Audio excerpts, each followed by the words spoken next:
These weren't just movies, they were war zones. What if I told you some of the most celebrated films of the 1970s nearly destroyed the people who made them? Careers almost ended. Actors were injured, sets collapsed, directors spiraled.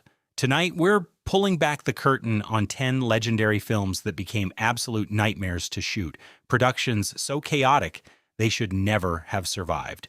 And at least one of them came terrifyingly close to not making it out alive. The river was not a backdrop, it was a variable. Director John Boorman rejected studio tanks and controlled environments, choosing the real Chattooga River in Georgia. The decision eliminated predictability. Water levels determined the shooting schedule. When currents surged, production shut down. When they fell, carefully scouted passages became unusable. Continuity depended on weather patterns rather than call sheets. Stunt coordination relied heavily on the actors. Burt Reynolds performed the waterfall sequence himself. He struck submerged rocks and fractured his tailbone. The injury was genuine. The footage remained in the final cut. Canoes overturned during rehearsal. Equipment drifted downstream between takes. Crew members hauling cameras across slick stone risked falls with each reset. Communication across riverbanks required shouting over the constant noise of moving water. Medical access was limited by terrain. Response times depended on navigable paths. Insurance representatives monitored conditions as unpredictability increased. Each rapid sequence required exact timing. Missing a mark meant more than a flawed take, it meant physical consequence. The realism audiences associate with the film was not assembled in post-production. It was negotiated moment by moment in unstable water. The river dictated pace and exposure, production adapted or paused, the current moved regardless. Before it became canonical, it was contested. Francis Ford Coppola was not Paramount's secure choice. Executives questioned his restrained pacing and insistence on period authenticity. Al Pacino was viewed as too unknown to anchor a major studio release. Marlon Brando was labeled financially risky and potentially unmanageable. Studio representatives reviewed daily footage. Internal conversations explored replacement if early cuts failed to meet expectations. Production operated under scrutiny. Authority was conditional. Location shooting in New York expanded costs. Authentic art direction and costuming increased the budget. Time pressure intensified as expenses rose. Brando improvised blocking and dialogue, forcing technical adjustments mid-scene. Insurance concerns lingered due to his reputation. Coppola defended casting decisions while navigating executive oversight. Cast members sensed instability.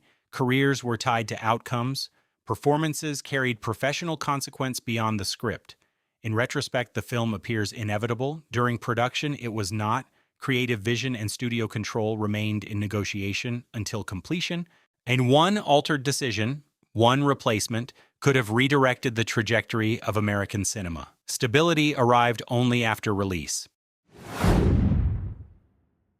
Control defined the environment. Director Stanley Kubrick pursued precision through repetition. Scenes were rehearsed until movement became mechanical and timing exact.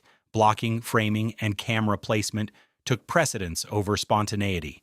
Emotional rhythm was calibrated, not improvised. Malcolm McDowell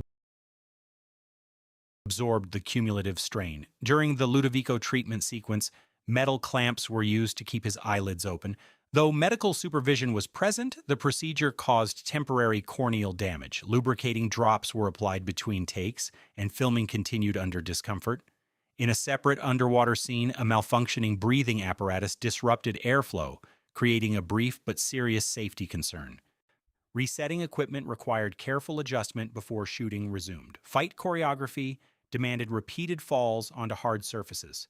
Padding was minimized to preserve visual authenticity within the frame. Each retake compounded physical impact. Production outwardly appeared calm and organized. Schedules were structured. Technical crews executed with efficiency, yet repetition extended strain across long shooting days. The psychological atmosphere reflected the film's tone, clinical, restrained, deliberate. Humor was limited. Focus remained on achieving controlled composition. The brutality visible on screen was not chaotic in origin. It emerged from sustained exactness, not disorder, but discipline carried to physical limits.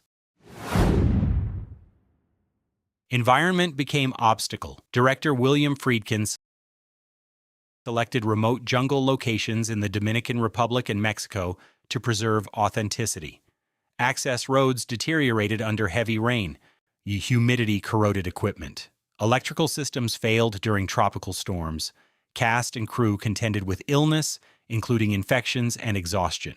Isolation complicated equipment replacement and medical logistics. Supplies moved slowly through unstable terrain. The rope bridge sequence was constructed over an actual ravine. Rain machines intensified already hazardous footing. Trucks carrying simulated explosives crossed swaying wooden planks suspended above rushing water. Stability depended on precise coordination. Wind disrupted camera balance. Production resets became routine. Insurance oversight intensified as delays accumulated and costs expanded. Schedules extended well beyond projections. Budgets followed the same trajectory. Communication between location crews and studio executives grew strained as expenditures increased. Friedkin rejected artificial alternatives. He required real weight, real terrain, real instability. The tension seen on screen reflects environmental unpredictability. It was filmed amid shifting ground, not controlled conditions, but exposure to elements that did not negotiate. Heat-shaped performance. Director Michael Cimino chose to stage Vietnam sequences in Thailand rather than controlled backlots. The climate imposed its own structure. High temperatures and sustained humidity slowed equipment reliability. Shao film stock required careful handling. Crew coordination adapted to jungle terrain that complicated transport and setup. The Russian roulette scenes were staged inside confined structures under intense lighting. Extended takes prolonged emotional strain. The scenes depended less on action than on sustained psychological pressure. Christopher Walken reportedly maintained distance between setups to preserve internal focus. Robert De Niro favored physical proximity during confrontations to heighten immediacy. The combination intensified atmosphere. Blank discharges inside enclosed spaces produced unpredictable reverberation. Timing required precision to prevent technical misfires while preserving realism. Resetting these sequences extended shooting hours. Production conditions blurred with performance demands. Emotional immersion carried beyond camera calls. Tension did not dissipate quickly between takes. Scenes relied on endurance rather than spectacle. Distress was not momentary, it was sustained. The realism that defines the film was constructed through exposure to heat, confinement, and repetition. Not excess, but prolonged immersion in volatility. Claustrophobia was structural, not thematic. The Nostromo interiors were built as narrow corridors with low ceilings and minimal ventilation. Once lighting rigs sealed the space, mobility was limited. Studio lamps elevated temperatures. Cast members frequently remained in position between takes because resetting set walls required dismantling sections. The chest burster sequence was executed with partial secrecy. While performers understood the premise, the exact timing and intensity were not fully disclosed. Reactions were largely genuine. Mechanical systems controlling the creature malfunctioned repeatedly. Hydraulic pressure misfired, blood rigs clogged. Multiple resets extended production hours. Sigourney Weaver worked extended days in restrictive costuming that limited airflow and range of motion. Fatigue accumulated inside smoke-filled corridors designed to enhance atmosphere. Director Ridley Scott prioritized visual density over speed. Lighting setups were meticulous. Haze machines operated continuously to maintain texture, thickening confined air. The tension visible on screen reflects engineered containment. Isolation was deliberate. Your discomfort was cumulative. The environment shaped performance as much as the script. The mechanical shark was unreliable from the start.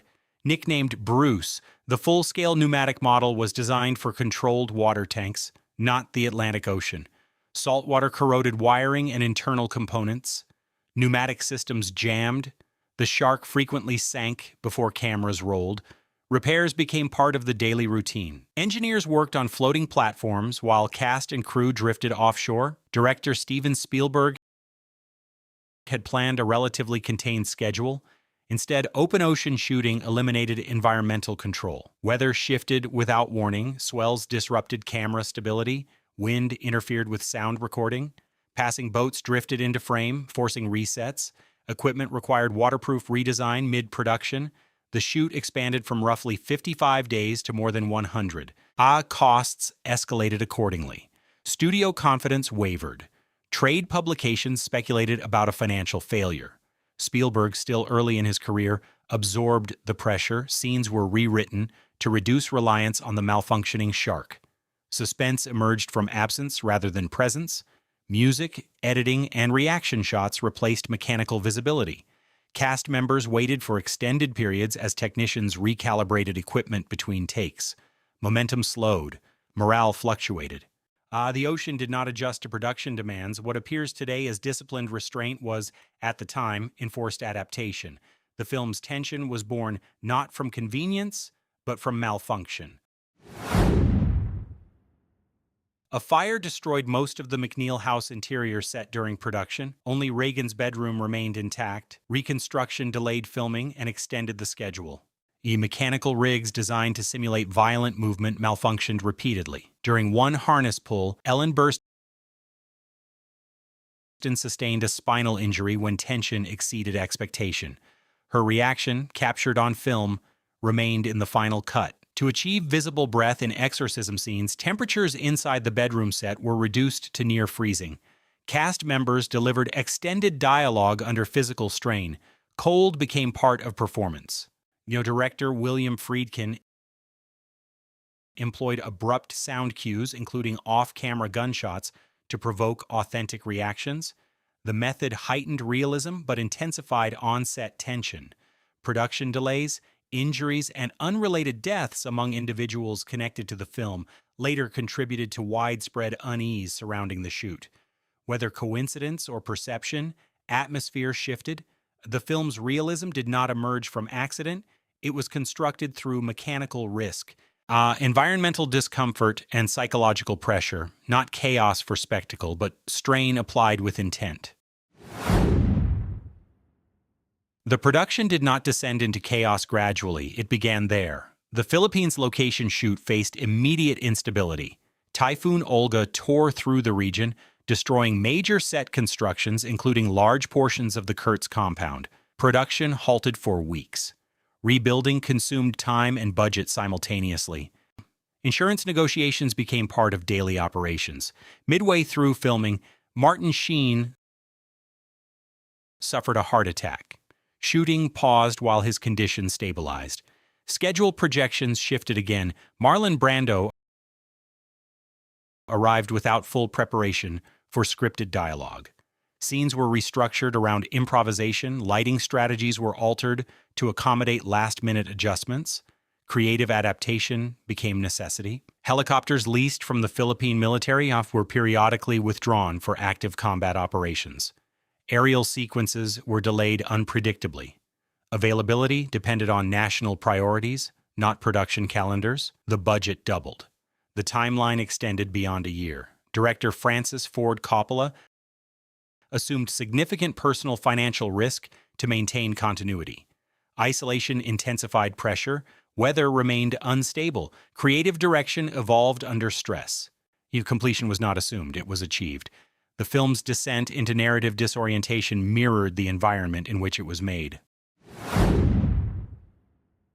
Precision expanded beyond sustainability. Director Michael Cimino pursued exhaustive control over composition. Scenes were repeated dozens of times for minor adjustments in lighting balance, background movement, or camera placement. Shooting ratios escalated dramatically, generating extensive footage that would never appear in the final cut.